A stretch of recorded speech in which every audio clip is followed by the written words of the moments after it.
Hey guys, before we recorded this episode, it was actually a couple of days before the passing of Ray Liotta. So you're going to listen to this episode. It's going to sound like we're still talking about him in the present tense. It's going to maybe sound a little weird coming through it through the eyes of someone a few months from when we recorded it. But when we recorded this, we did not know he had passed. It was a few days beforehand. Right. So no disrespect. We were pretty bummed out when we heard about his passing. And it was, I don't know, it was just dumb luck that we did this movie. So, but I'm happy we did it so that you can at least, if it's a movie you never heard of him before, you can get into it and kind of catch some of Ray Liotta's other stuff other than Goodfellas. But rest in peace, Mr. Liotta. And that's all I got to say. Yep. Enjoy the rest of the episode. Ladies and gentlemen, please notice that exits are conveniently located at the front and rear of this auditorium. When leaving the theater, we suggest that the exit at the front of the auditorium will allow you easier access to the parking areas. Thank you. They know the ins and outs of everywhere we're going. They will protect you. Horses, run! And they just like buck. I was just like, what? I feel like I got a great break on a used car. I thought that was a great quote. This is war, Marcus. He's going to the bathroom. Are you in his house, you little psycho? Oh, get out of there. Look, it's a giant womb. Yeah, no. Hey there, I'm Mike Field. I'm Mike Butler. And you're listening to the Forgotten Cinema Podcast. Each episode, we highlight a film that, for a variety of reasons, was forgotten by audiences. Whether it be because a more popular movie was released at the same time, or the movie simply didn't catch on with an audience in its initial run. We'll discuss what we love about the movie, or perhaps don't love about it, but we'll always recommend you revisit it. If you enjoy our podcast, we would love to hear from you. We're on Instagram and Facebook. Find us. Our podcast is available on all platforms with a backlog of 150 episodes for your listening pleasure. Oh, yeah. What's going on? I just kept breaking out of different prisons, so they sent me to a supermax prison in the middle of a desert. Or was it a jungle? Or was it an ocean? It's definitely a jungle island, I guess. Either way, now I'm vying between two different violent factions of prisoners and trying to find my way out. Interesting. But unfortunately, there's no escape. All right. We are talking about No Escape this week, not the 2020 film No Escape that was directed by Will Wernick and starring Keegan Allen, not the 2015 No Escape that stars Owen Wilson, but in fact the 1994 No Escape that stars Ray Liotta. Butler, before we get into the facts, why don't you let everyone know what it's about? A 21st century Marine convict sent to a remote island prison called Absalom lands in the midst of a war between two inmate factions. With corporations controlling the prison system, a ruthless prison warden has created the ultimate solution for his most troublesome inmates. However, for one man sent to Absalom, it doesn't mean the end.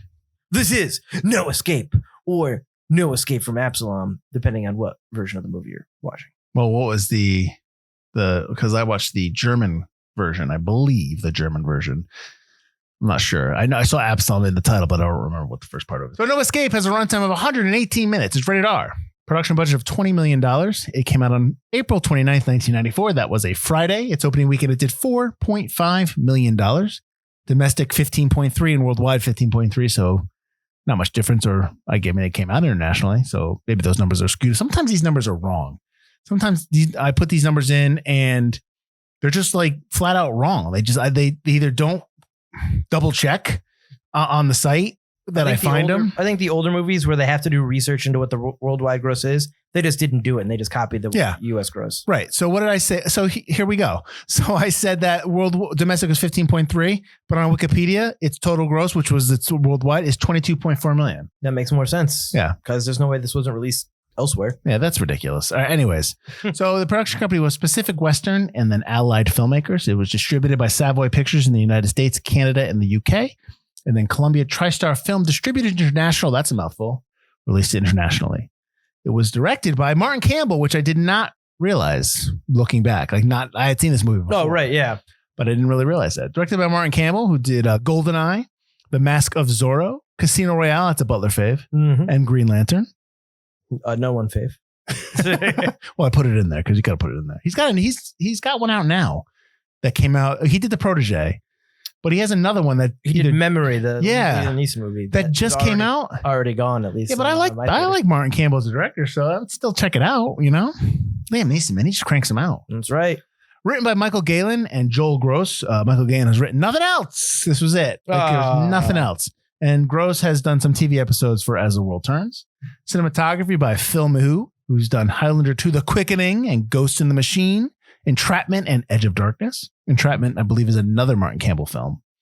I have to watch the guy. I remember watching it the first time and going, eh. Oh, no, it's still Okay. It's still Composer was Graham Revell, excuse me. He's done Dead Calm, The Hand That Rocks the Cradle, and Pitch Black. Edited by Terry Rawlings, who was nominated for an Oscar for Chariots of Fire. He's also done Alien, U.S. Marshals, and Alien 3. Produced by Gail Ann Hurd, who has done The Abyss, among other things, Tremors, The Walking Dead TV show, and of course, Dante Speak, the better of volcano movies. False, but okay. Before I get to the cast, let me get to the other movie releases in this time because I kind of skipped that a little bit, but I kept going. I didn't want to stop. You were on a roll. You can't stop. I hear you. So before we get to the cast, like I said, this film came out on April 29th. It went up against in a wide release PCU. Did you see PCU? I know of PCU, but I don't think I've seen PCU has the line that you've probably heard that's like, don't be the guy that you're going to be the guy that wears the shirt of the band you're going to go see. Don't be that guy. That's in there. It's Jeremy Piven's in that. David Spade plays one of the bad guys, he's supposed to be part of the Young Republicans type thing.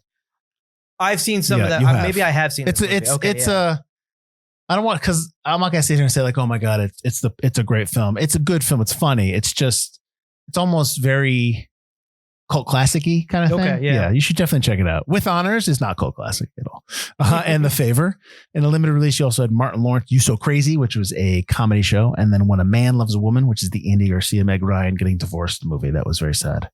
On May 6th, a week after, in a wide release, you had Three Ninjas Kick Back, a Butler fave. And then Clean Slate, the Dana Carvey film, where he couldn't remember. I think that's the same one where like Memento, like each day he woke up and he didn't remember what was. Yeah.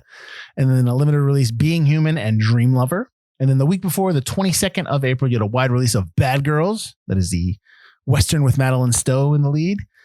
Brain Scan, and then Chasers, and the limited release of The Inkwell. You don't remember any of these films, do you? Chasers sounds familiar. So 94 was probably I started working at the theater in 93.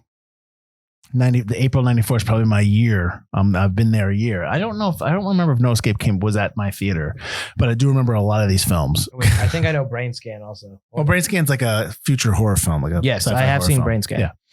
So I do remember working these films, some of these films.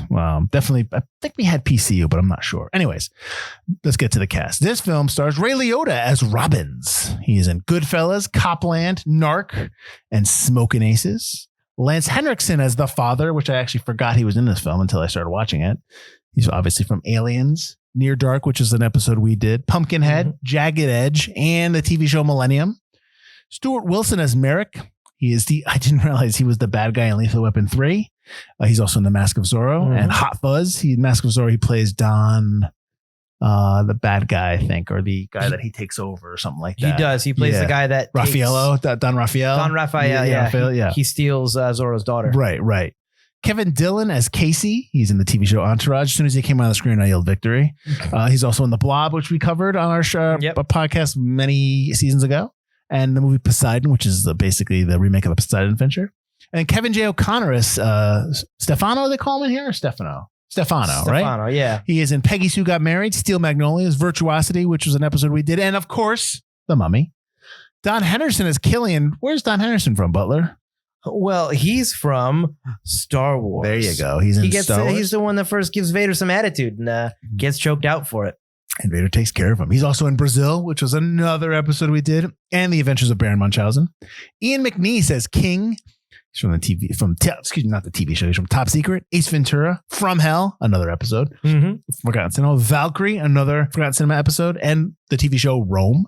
Yep. Jack Shepard. Oh, I'm sorry. Did you want to say something about? No, I forgot he was in Rome. Jack Shepard is Dysart. He's in The Golden Compass. Charlotte Gray in the TV show Wycliffe. Michael Lerner as the Warden. Nominated for an Oscar for Barton Fink. He's also in 8 Men Out, Newsies, and Godzilla. And then finally, Ernie Hudson as Hawkins. Obviously, everybody knows him from Ghostbusters. He's also in Leviathan The Hand That Rocks the Cradle, and Congo, to name a few. Ernie Hudson's got a lot of credits. He's in a lot of stuff, which is cool. I like Very Ernie cool. Hudson. No, I don't have a problem with Ernie Hudson at all. Yeah. He's actually, what is he in now? He's in something that's new, though, right? That I think we just talked about the movie. We just talked about some new movie and I know he's in it. Yeah, whatever. He's in a new movie. He does movies? He does do movies. He's also going to be in the Untitled Quantum Leap sequel. No, that's what it was. I didn't know that. He got Herbert Magic Williams is his character's name. I will not watch that. You have to. You have to. This is what I told my wife today. I said, someone's going to have to tell me after 3 seasons it's great and I need to watch it because I'm not going to watch it. I'm not going to watch it. No, I don't have to. You have to. I don't have to do anything. You have to. I don't have to do anything. You have no choice. No, I do have a choice. It's not going to happen. It's not going to happen. I'm going to have to leap into your body then and make you watch it. Not my quantum leap.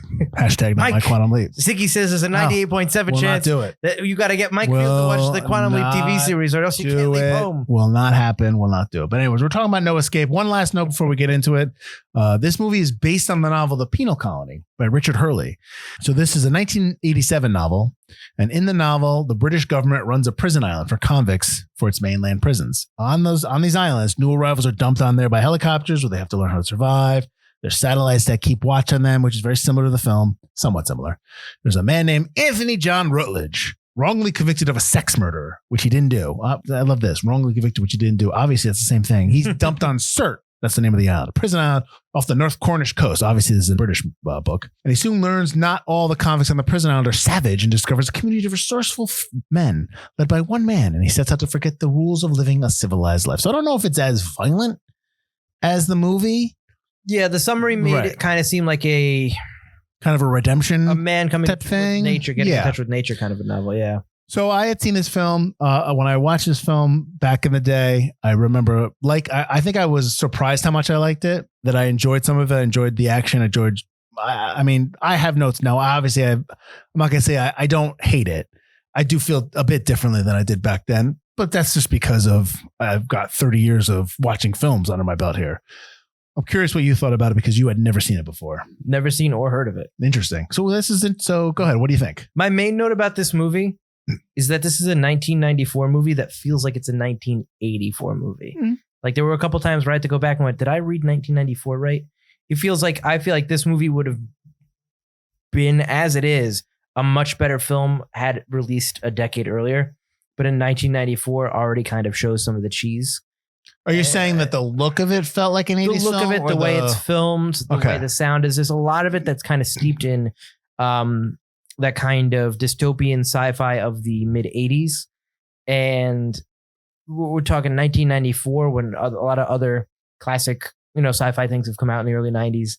And this is kind of like, okay, it's okay. But I think it's overlooked because of it's kind of like an aged movie, even for them. But there are a lot of parts of this that I do really like, but there's a lot of, this is a far from perfect film. But I think this movie, especially the fact that no one knows about it anymore, is ripe for a remake or even like I will always say series, but this is the cool concept for like a television show. Well, like the concept of this film is better than the execution of this film, I'll say. I don't know if I would be into a TV show because they would obviously they're trying to get off the island. The problem is that they're there for a specific reason. They're all murderers. I like that part of the movie. But there's no one that should go anywhere. And I know there's a part in the movie where they're talking about how everything that's happened on the island and the father, Lance Henrikson character, hands him that book. Everyone should know the truth. But it's like, well, what did they do?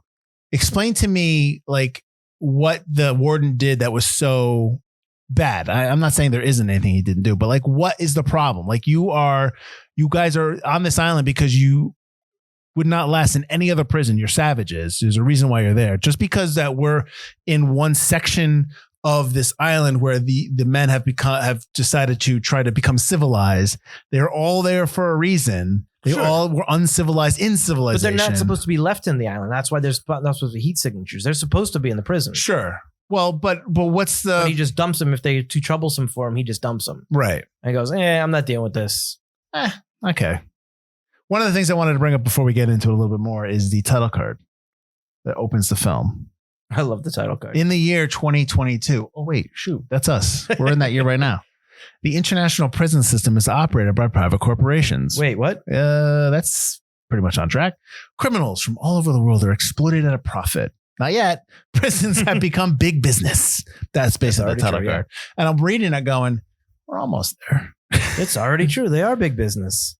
There's a prison that had to close down last year because they didn't have enough inmates. Mm-hmm. So they had to shut it down because they weren't making a profit. So the company shut down the prison. Shocker. So, all right. I get what you're saying in terms of the feel of it. The idea of the film in terms of it being a good idea, but we've seen these type of films before. We've seen it, or I shouldn't say, I'm trying to think of The Prisoner, the old English TV show. Right. And they did that into a movie, right? They did that into they tried to remake that as a show. That's kind of not completely similar, but so that the concept is out there. Even like Escape from New York. I was going to say Escape from New York is very much like this. The idea of like a prison system that becomes its own society. Mm-hmm. Even the video game, Chronicles of Riddick Escape from Butcher Bay, which is a great video game, won a bunch of awards that year, deals with this as well. This whole, the future of prisons or for-profit, corporation kind of a thing. There's a TV movie that came out the same year, called New Eden. It was on the Sci-Fi Channel. Before it was SYFY, it was actually SCI-FI channel. With little like Saturn symbols. Yeah. Prisoners were dumped on a desert planet and they find themselves fighting for survival against the nomadic sand people.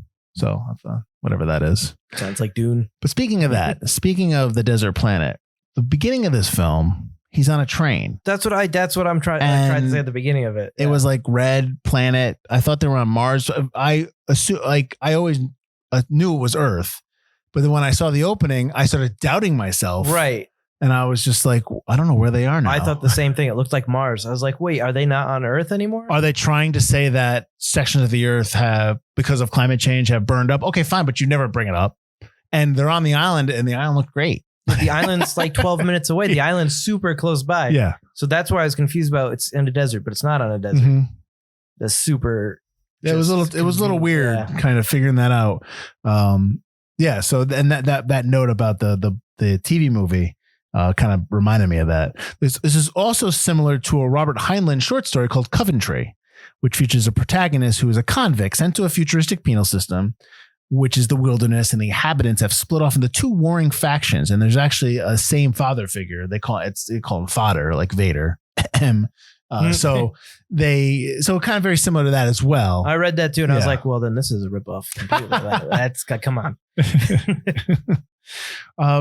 Well, what did you think of what did you think of the outsiders versus the insiders? Is that what they call them? The village? Yeah. What did you think of that concept? I like the concept. However, the outsiders are so above, like, I know they're supposed to be like the worst of the worst. They keep escaping, but that's another thing. If they keep escaping prisons, that's what we're supposed to assume, all these prisoners. Right. Some of the people in the outsiders are so dumb. There's no way they could escape all these different prison systems. Mm-hmm. Like, I believe that Merrick could, absolutely. But the other ones are just kind of like just lunatics and just madmen. They're not like Batman villains, like super genius. They're morons. Mm-hmm. But they're also a little bit too violent, where I don't believe they could even form a light society like the outsiders. I just don't believe that they would ever get together as a group. They're also violent, but not violent enough for me. Not that I need to see this in the film, but stuff's going to happen on there. Like they only bring up cannibalism once. And that is at the end when he kills off when the character of Casey is killed, which we'll get into Casey a little bit later. And they said, "Oh, don't worry, nothing goes to waste here. We're going to cook him up or whatever." And that's they mentioned cannibalism earlier. Do they? As well, one other time, but it's never it's never shown or implied. Right. Like I would think that there's some of these people that are just going to go really savage. Yeah, for sure. And they're not going to, and maybe like those are the people you don't like, kind of like the Reavers from Serenity and Firefly. Like I don't believe that there's two factions like you said. And they talk about what the outsiders, or you talked about how there's different groups of factions within the outsiders, but they never, you don't see any of them. They never talk about it. He talks about, it's brought up briefly by Robbins about if he ever gets to 5 you ever get them all to come together, you're going to be in trouble. And then maybe 10, 15, 20 minutes later, you get a bag with their heads. He walks out with their heads. But there's no really visceral reaction on the audience part because we have never met these people. Yeah. We don't know about this meeting. We don't even know what separates the factions. There's no kind of like in Gangs of New York, you have the dead rabbits and you have all, you don't have any of that. And I just think that would really be in there. You would have a group of guys that are just looking. I mean, the possibility of being brutally raped on this island is a serious possibility that is never addressed. Brought up at all, even though it's a prison island. Right. You are letting them do whatever they want, and whatever they want is going to be limitless because these guys are just violent as hell. Yeah. And that's never brought up. And I just, like I said, I'm not sitting watching this movie going, I need to see all that. But I know that's a real possibility. The threat of that needs to be more on screen. Right. And you don't get any of that. You don't get a scene. Like, I think when they released the first guy for falling asleep at his post. Yeah. I need to see him get murdered. You should see what happens to him. I should see him running through a forest and getting murdered and like seeing the aftermath of maybe Merrick then cut to Merrick eating what looks like chicken and talking about how delicious that you guy need was. to have that. And then Merrick's talking with his warlords. You need at least one scene with the other warlords talking to Merrick. And I need to see Merrick really be in charge because I don't believe that he just walks around doing whatever he wants, cutting off people's heads and people listen to him because he maybe has two guys every once in a while that walk around him. He needs to have like a brute force around him with him. Yeah. Like very much like, I keep referencing other films when I do this, but very much like Dennis Hopper in Waterworld, where he has his group of men around him that enforce what he wants done. Yeah. And he, like in Waterworld, like he enslaves all those people down low so that they are part of the boat. He basically controls them. Merrick doesn't control anybody. No, they're all lawless monsters. He says like, oh, you're going to get the drop when you get it, when they drop the food, but you never see that. You just see the helicopter once. You never see his power.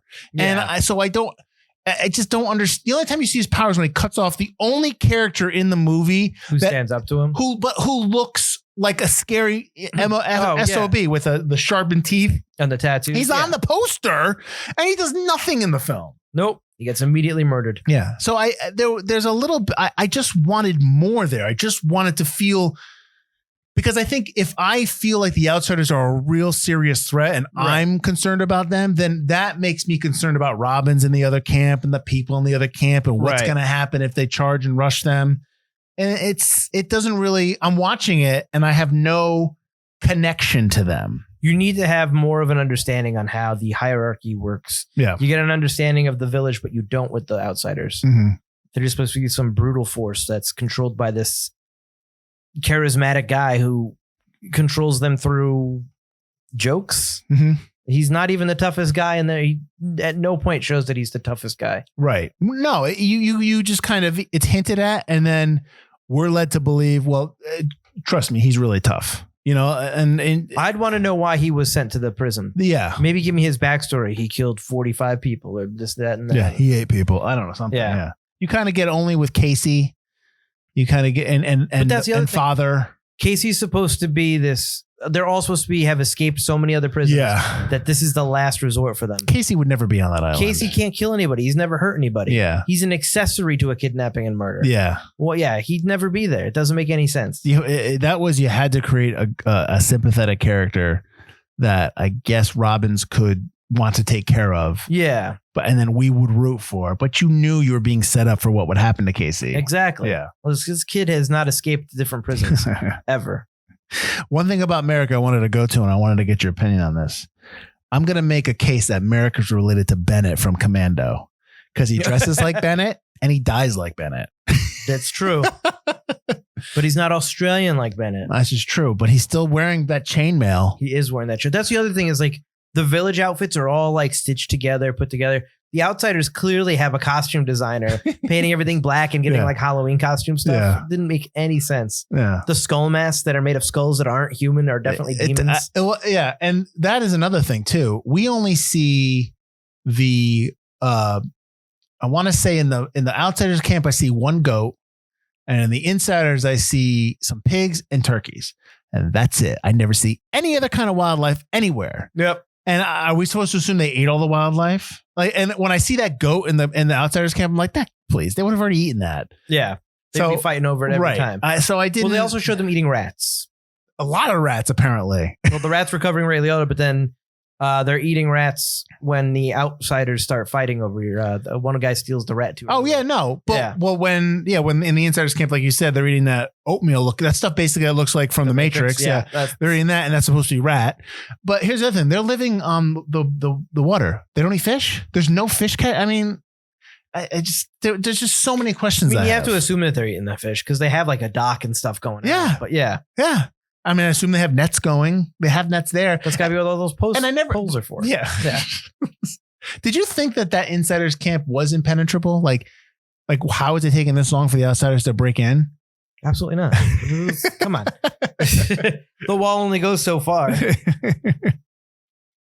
It's 600 to 100 to 98, actually. 600 to 98. Yeah. Like you could easily have just overrun that. But man, I don't know. Plus the drop. So Merrick gets the drops. So he has an in with the warden as well. Well, we could talk about, why don't we talk about that then? Why don't we talk about the character of King? Because you find out later, Ian Beanice's character, he's called King, and I guess you're supposed to assume he's the pastor or the priest of the insiders camp. I never really assumed that. He's got the cross. He's holding on to religion, but yeah. He's also a germaphobe. He does that. He has that little, make sure you don't get, what was it? What did he call it? Trench mouth. Trench mouth, yeah. Yep. You find out that he is a mole for the warden. Right. And you don't understand how he was placed on the island, why he was placed on the island. I mean, like Butler said before, he's supposed to be this killer that escaped from, couldn't handle any of the prisons, and he's there. Okay, whatever. Why is he in the insiders camp? Like, why is the warden siding with the outsiders? Like does somebody in the insiders camp have information on the warden? Like, okay, are we supposed to assume that the father? I mean, the father's got his journal, but we don't know what's in there. You have to assume it's just a list of the atrocities that have happened, but the outsiders would probably have that same kind of knowledge. Sure. You have to silence everybody on the island. Exactly. It doesn't make any sense. Or maybe because Merrick's not trying to leave. Right. Because the outsiders are just content with being there and murdering people. Right. I don't understand. I didn't understand why the mole was in the camp. Maybe so to stop them from escaping if they were ever trying to escape. Definitely to stop the boats. But then you should have a mole in the outsiders camp too. You should have a mole. You should have a bunch of people there that report to you. Also, King is the mole, had just been tipping everybody off. Right. So that the warden sends a boat and they destroy the boats, blah, blah, blah. Mm-hmm. Why then at the end, other than for the convenience of getting himself caught immediately and losing his cross, which how do you miss that big wooden thing done? You go and you murder one of the other villagers. But why would you be that sloppy? He's so sloppy about that final act. Just so that, movie's wrapping up. We got to know who the mole is. Yeah. Well, it almost like I forgot about it a little bit because we were dealing with, the outsiders and all that stuff. And we're dealing with that final battle. And I totally forgot about the mole. And then they had the explosion and like you said, and Di start getting stabbed. And then like, oh crap, that's right. There's a mole. And then it also and that's probably because, okay, now they got to get off the island. Exactly. Now convenience of plot. Now we got to have him do something stupid. Right. Agreed. It was a little... I understand that the whole reason why Robbins wants to get off the island is because, and I actually, and maybe this can lead into some positives for us because I know we've gone a little negative here. Mm-hmm. Is I actually like the way the movie starts off, where it's just the general and the two men sitting there, and you see the title credits, and all of a sudden you see battalions walking by and marching, the army battalions. Right. And one guy steps out, supposed to be Ray Liotta, and shoots General right in the head. I actually like that opening. It's a really cool opening. Yep. So the reason why that happens is because Robbins led a helicopter unit, battalion, right, that basically eviscerated this village, killed like all these women and children, 342 women, and he knew that they weren't going to a place that was highly like it was the intel was supposed to be right, yes, but he knew going in, and he was just following orders, and he has PTSD in this movie. That's his whole thing. He is suffering from PTSD because he gets flashbacks and he's got shame and self-blame, and he's got guilt, and that's why he's so angry in this film. But his whole thing about he needs to get off the island, he needs to escape all these prisons. Wants to tell the truth of what happened there. He wants to let everybody know what happened because they covered it up. Yep. So that's his whole reason for escaping the island. I want to throw this to you. Do we need that? I like that. See, I would like it more that he accepts his position. He would accept that his place in the world on the island. I don't know if I like that he doesn't, because you're waiting for him to become the new father. Mhm. And I like that in the end he doesn't. He sticks to what his original plan was. And I like that he's not trying to leave for any corny reason of, I just want to be free, Mhm. or I got a wife and kid back home. Mhm. Like nothing that's like, it's been seen before, done before. It's, I want to expose this terrible thing that happened to me that the government's covering up. Mhm. And it kind of mirrors the father wanting to also get the information out there. And I think I like that scene where they have a coming together of ideas, and the father's like, I understand why you wanted to get your truth out, Mhm. because that's why I need to get off the island. But I just don't know what father's truth is. That's my point. It's just my everything that's problem happening in there. the prison population. I don't think it's far-fetched to believe in the future. I know this is 2022, but it was 1994. I don't believe it's far-fetched in the future that they find islands and they just like, that's, you know, criminals that overcrowded prisons. They don't know what to do with these people. They're lifers, but maybe they're not necessarily dangerous, that they do this. They put them on an island, be like, we'll do supply drops, but you can live, you can make your own civilization. See you later. Sure. But that's not what No. has been expected. I'm not saying I'm not rewriting this movie. I'm just saying that's not that plausibility of that. I buy the insiders camp, and then maybe you have the outsiders in terms of like, you just put the violent people on it just to see what happens. That's where probably maybe my movie would begin, but I'm not rewriting this. I'm just throwing that out there. The idea of using an island that's far, far away, they can't leave, they can't escape, and you're just like, see you later. We don't want to deal with it anymore. All right. So we shut down New York City, right? And then we used all of Manhattan as a prison complex. But then they kidnapped the president's daughters. Can we include a basketball scene like in Escape from LA? We're in. There are no female characters in this movie, Butler. Do we like that? I like that.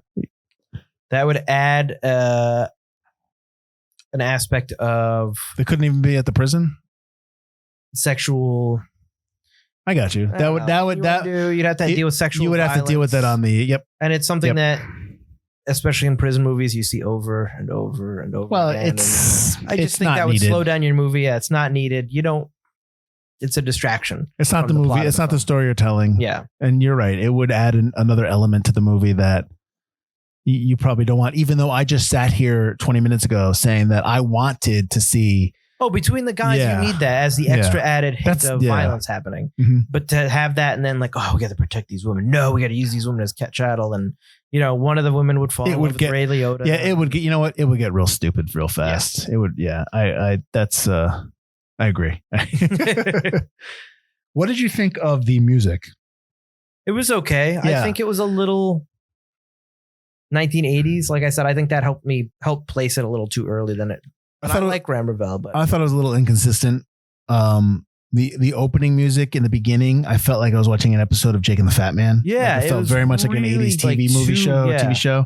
And then at some point, there's like this twangy guitar that just pops in there for some reason, and I just wasn't a fan of the choices. It wasn't nothing in the score was really memorable. I really dug. It really added to anything. And for whatever reason, I just wasn't into it. But that's probably why, the same reason you're talking about. It feels like an 80s. Feels like 1984, even though it's 94. Mm-hmm. Yeah. And the opening, that was probably when I typed my first note about that, was the music in the opening scene. Right. It's like, it just doesn't fit. Right. What about the nuclear gun that they're fighting? Is that what that is? It's a huge fucking rocket launcher. It's like ridiculous. He uses it once at the end because he tricks all the outsiders to come into the insiders camp, and they're all sitting there chilling, and then he just blows them all up. Right. Well, most of them. And Merrick survives, even though he gets a direct hit with the rocket. I know. It's like, all right. The other thing was too, when they all come in, when all insiders left, they left their pigs, they left their turkey, they left their food. Yeah. And Robbins blew it all up. So I don't get that either. That was a little stupid. I do like that the pig is just taking a piss like right there. Yeah, it must have been like the perfect shot. They must have had that shot like, oh man, it's peeing. Get it. Total shot's great. I can't believe we got that. Yeah. It was, the gun's nice. It's definitely futuristic. I just don't know how it fires. Like it doesn't make any sense. Yeah. It has a wind up and like this huge buzz. Right. I thought it was going to be like this sound weapon or maybe activate a satellite weapon or something. Well, they took it apart in the beginning of the movie. as if they were going to use all the pieces, and then Robbins puts it back together like I they just didn't do anything. He was just cleaning it like a no, I thought he was putting it together because they had taken it apart, and then he said something about it wasn't working, and he was talking about just use a corn husk. Right, yeah, for the gun. But I didn't see a corn husk, so I don't know if that was done. Because then you coat it in the metal, right? Isn't that what he said? Let's give some reasons why some of these people did this movie. Martin Campbell turned this movie down twice, but took the job, according to the 2021 podcast, The Movies That Made Me, with Josh Olson, saying that he needed money to buy a house. It's a good reason. I'm okay with that reason. Ray Liotta did this film because he wanted to play he wanted to be in an action film, and he wanted to play the heroic character. So that's why he did this film. I read that note and I was like, that makes sense. But I was like, this is 4 years removed from Goodfellas, which is like blows up, and you've been in a bunch of films. So, well, not really a bunch, but it's again, too far removed from that. He's so pigeonholed as the character. He is. Goodfellas, though. You know what? I really like Ray Liotta. Some of his finest work is in the Chantix commercials, but I really like Ray Liotta. But he's in Copland, and Copland's only 7 years after this, or 3 years after this film, and he's so different. And I don't know what happened, but like you said, maybe he was pigeonholed. Maybe he just wasn't getting along with people. I don't know, but like I think he could have been in so much other stuff. I think maybe people just kind of were like, let's move on. Maybe they didn't like his look. I don't know. But he does have like a different kind of look for a leading man. Right. But I think he did a really good job in this film. No, I've never had a problem with Ray Liotta on screen. Never. Like I was watching this, he kind of sells me as the heroic lead. Yeah, no. Like I said, I've never had a problem with him on screen. I like Ray Liotta. Everything he's in, he's solid. I just don't get why he didn't blow up like, maybe other people did. Right. I agree. I think Hollywood. What he did was great. And I think that pigeonholed him. Maybe. In the early 90s to the point where, he probably couldn't get away from that. Like maybe his agent sucked. Maybe now he can get away with it. But everybody else was like, nope, I don't want that. He's going to play a mob guy. But maybe his agent wasn't a good agent and didn't sell him right. Oh, sure. Could be that too. He was able to get this role, but maybe nobody wanted to play this role. Oh, maybe. Martin Campbell turned it down 2 times, but Ernie Hudson said he took this role because he wanted to get as far away from civilization as he could, because he did the film The Crow. And obviously, if you know the history of The Crow, Brendan Lee died during making The Crow. Sure. So Ernie Hudson took that a little hard, and he just wanted to get away from it all, which I can understand and respect. Especially if he was in the same scene as that. Yeah. I remember that. That's a good movie too. The Crow's a good film, and that was tough. I remember that. 400 extras played the outsiders, Butler. I appreciate that. Just actually having people in the scenes. Yeah. The first battle sequence on Christmas. Mm-hmm. I thought that was also. How do they really know it's Christmas? They're just kind of guessing. It's kind of tough to keep track of the days at that point. I know that because I know our episode 4 Oblivion just came out, and I know that in there I make a lot of points about how I need to see things on film and on the screen in order to believe things. Mm-hmm. Same thing here. Can I get one shot of somebody marking off a calendar? Can I get one shot of somebody like, well, it's this time of year, like something? Can I get something like that? And here's the other thing too. There's a lot of stuff that washes up on shore on this island. Like where are they? Where like they get tons of like sweet primo trash on this island. Where at Christmas he has got loads of bubble gum. Yeah, just washed up the entire. Like this is just convenient that we've got all this stuff washing up on shore. Got to be in the middle of Pacific Ocean, like the Asian Pacific, I would imagine. They filmed in far north Queensland, Australia. Mm-hmm. But I could swore from one of my notes is this one of my notes at the end was like, is this Isla Nublar or Sorna? Are we on Jurassic Park? I thought it looked like that, but they did not. Oh, when they fly over into the cracks. Yeah, I was like, oh shit. By the way, in order to save money on my dinosaur island, we also are sharing it with this prison penal colony. Well, this was filmed in '93, May '93 to August '93. Jurassic Park was already up by then. I would think it would be a hot place to shoot. The electric fences are not just to keep the dinosaurs out. So the other titles for this film, as we talked about before, I have The Penal Colony, The Prison Colony, Escape from Absalom, and Absalom 2022. I feel like Absalom 2022 will be the name of the TV series if it came out in a couple of years. Yeah, maybe. Yeah, we'll see when I talk it out in the writer's room. Oh yeah, I'm sure. I'm sure they'll listen too. Who are you, kid? Get out of here. Get the heck out of here. Listen, I'll make my Netflix deal. Let's talk about Casey. We talked a little bit briefly about how Casey's backstory. He was the driver for a kidnapping of these two kids, and he took care of the two kids, and apparently they died. They didn't really tell you what happened, but they died. You don't know how they died. Suffocated. Yeah. I kept telling them they couldn't breathe. So he was convicted of that along with whoever did it. He went away. We talk about how we don't believe he should be in the asylum, but do we like Casey, and do we like Kevin Dillon playing Casey? I liked Casey up until, he's got like this, I'm going to bond with this guy for no reason. I'm going to be his friend. Maybe he just can't find any other friend on the island, but I don't think so. It seems like everyone's kind of friendly with Casey. But maybe Casey's just friends with everybody, and he's got to make friends with the new guy. I don't buy it at the end when he goes with Robbins, or not with Robbins, but sneaks in with Robbins to the Outsiders camp and gets himself captured. I thought that was all really stupid. All just like, yep, they're right, and this has got to be written in. You got to have this in the movie. But it just seemed like this has to be in here for plot. Well, it has to be in there for plot. Yeah. Casey becomes a plot device, where I liked him better as the plot device of Robbins having someone to fight for, having something to right his wrongs almost. And then Casey just becomes this plot deviis. He becomes the plot device for two reasons. One, to further the story, like you say at the end, where, Robbins can escape and all that stuff, but also so that he's a distraction, so Robbins can do whatever he needs to do by getting the distributor cap. He becomes he's annoying, but he's a good distraction. Like, he distracted everybody. So agreed. As soon as he leaves the colony, the Insiders colony, and meets Robbins out front, take me with you, he was on a path to die. Like, you knew that was happening.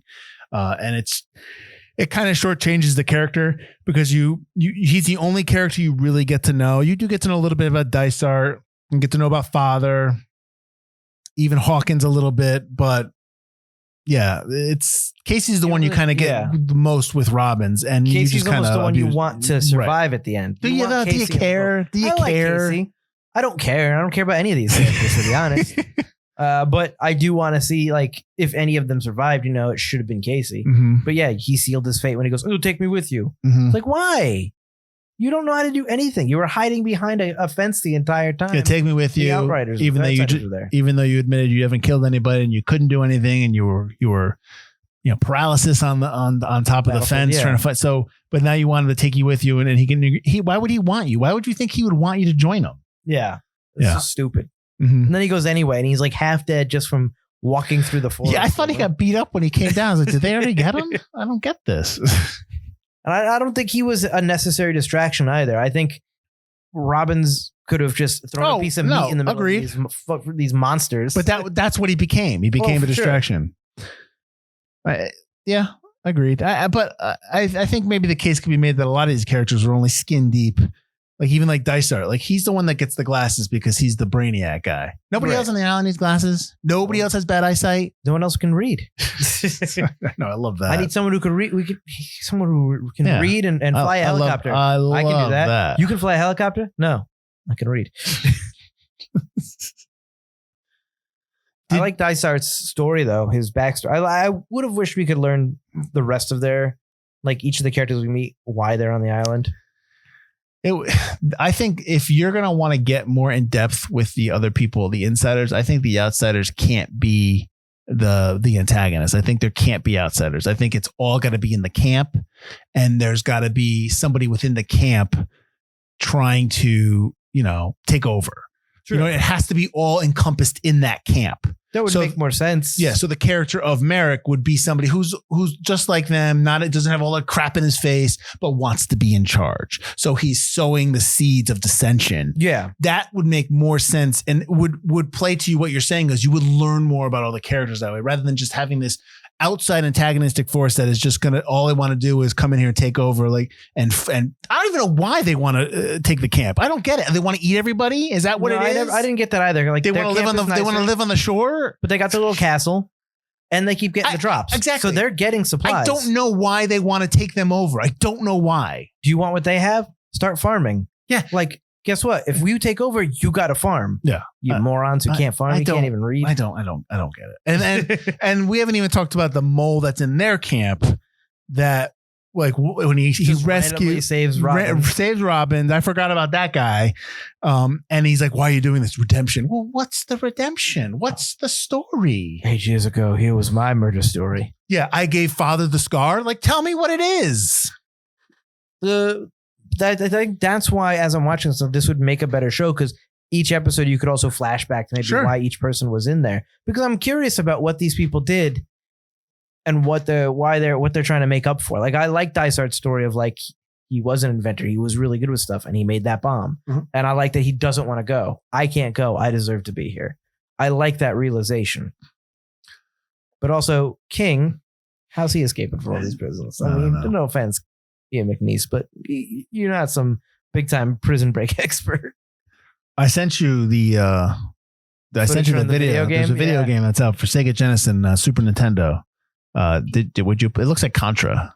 Yeah, I thought it was just a complete ripoff, like a reskin. Yeah. I'd play it. I tried to find if I could play it online. I couldn't. Did you try the Retro Games CZ website? Don't do it in the middle of the podcast. Absolutely not. I would never do that. You're doing it right now. Right. Well, fine. While you do that, I will read. I will read this review from Roger Ebert, and hopefully you're paying attention.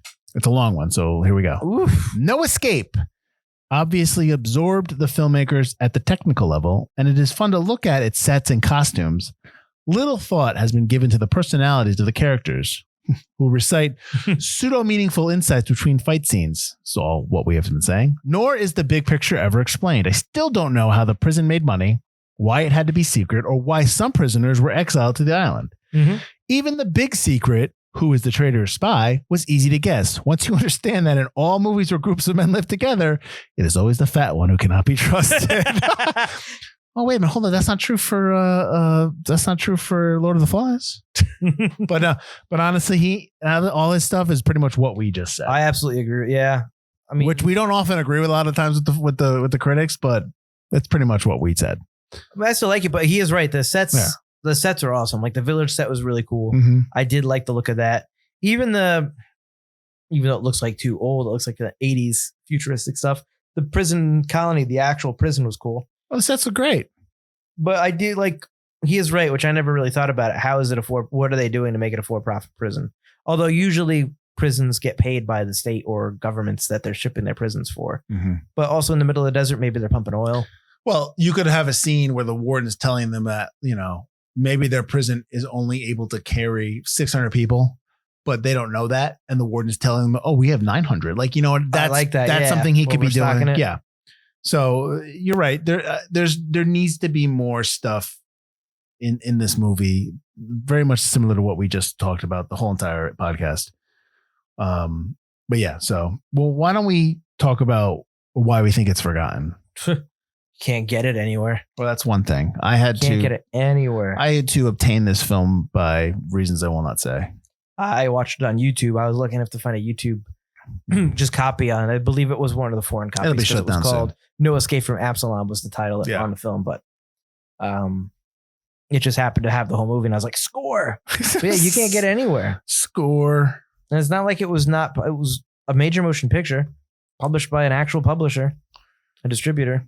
Well, this is 94. Not to cut you off. And we can't find movies from the 90s after that. Well, that's not true. I hear what you're saying, but we just talked about how 93 had Jurassic Park. This is the same year as True Lies. And we were doing True Lies quotes for like the last 5 minutes before we started this podcast. I won't do them now. But I still like this movie. I still like the action. It's enjoyable. I still like some of the dialogue. There's some funny stuff here in terms of like little quips back and forth.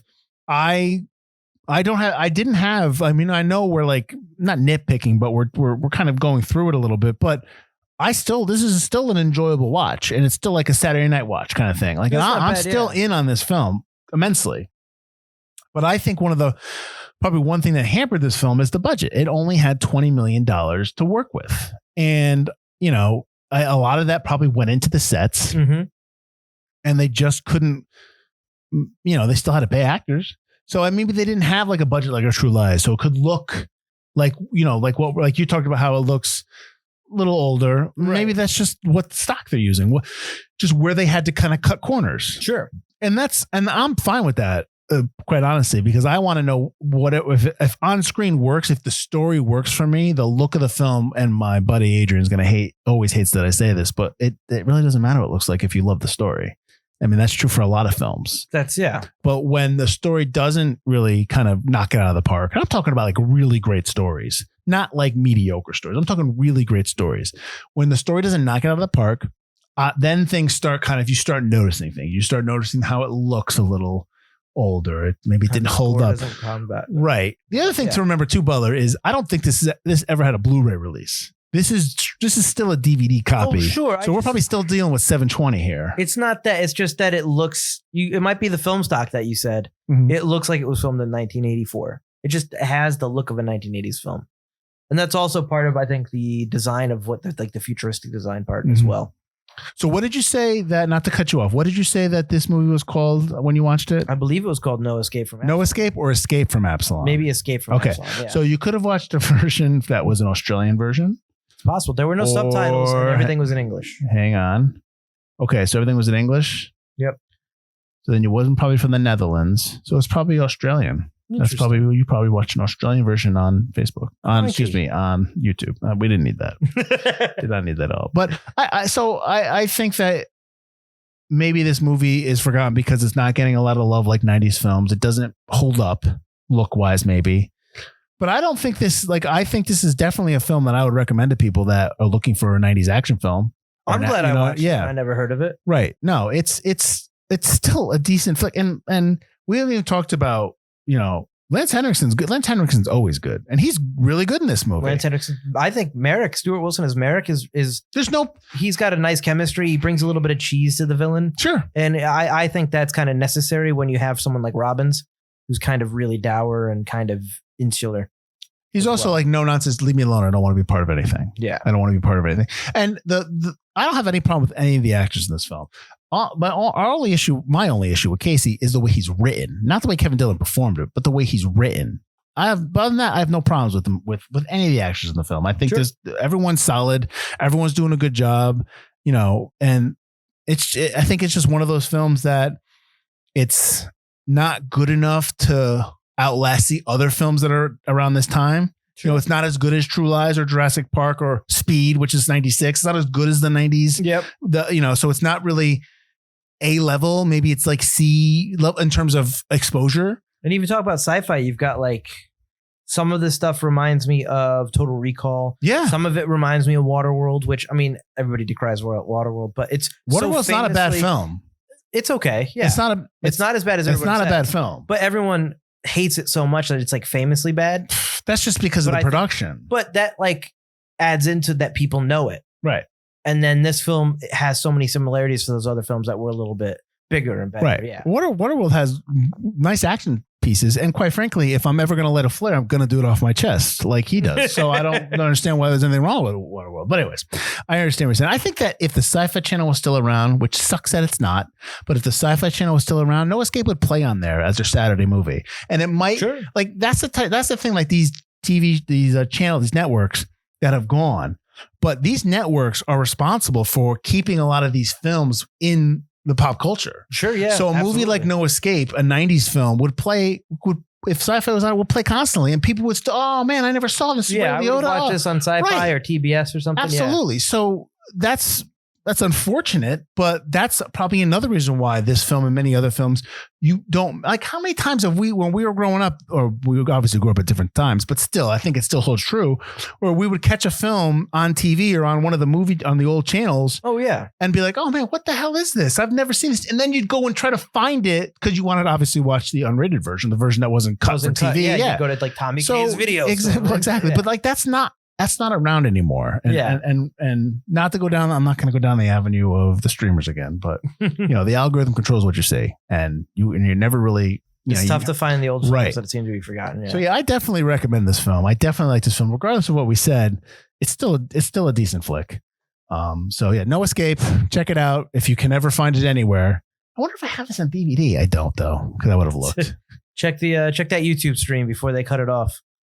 Or if you want to know how I got it, just, DM me, give me a call. I'll let you know how it works. Mike, where can they find us? You can find us at ForgottenCinemaPodcast.com or ForgottenEntertainment.com, as we are part of the Forgotten Entertainment family. While you're there, check out all the other great podcasts and videos we have there for your enjoyment. You can also find us on any of the other podcast streamers. We talk about Spotify, Google Play. We're on YouTube. We're everywhere. Go find us, rate us, review us, all that good stuff to help our podcast grow. Tell your friends about us. Honestly, just play this episode in silence 1,000 times.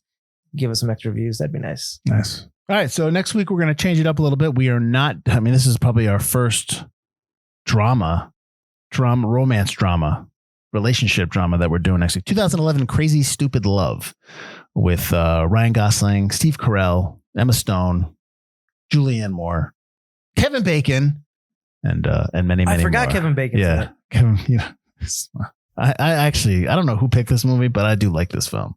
I think I did. It's pretty good. It's a good movie. I enjoy this one. So we're doing that next week. Crazy Stupid Love. So everyone have a great rest of the week. I'm Mike Field. I'm Mike Butler. And this has been Forgotten Cinema.